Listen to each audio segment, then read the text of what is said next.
қар жаумай тұрып осылай есіктің алдын қызымыз екеуміз сыпырып тазалаған болатынбыз.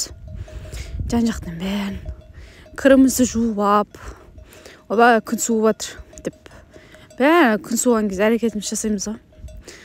Күн суық болып қар жауғаннан кейін мышық сияқты пешкен қасынан шықпаймыз. Далаға да шыққым келмейді ғой. Ана мына тірліктерді істегім келмей қалады кезінде емес енді кей кездері десем болады енді десек.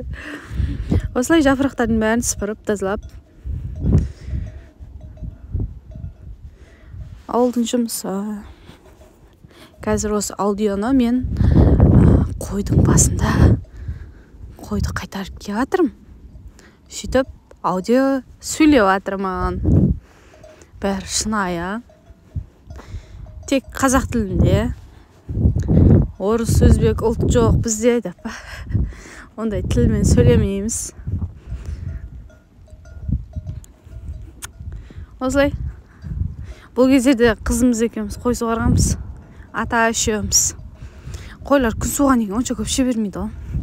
Мына жерде тұманды уақытта осы кезде кір жуып алғанбыз. Малдарға қарағанбыз.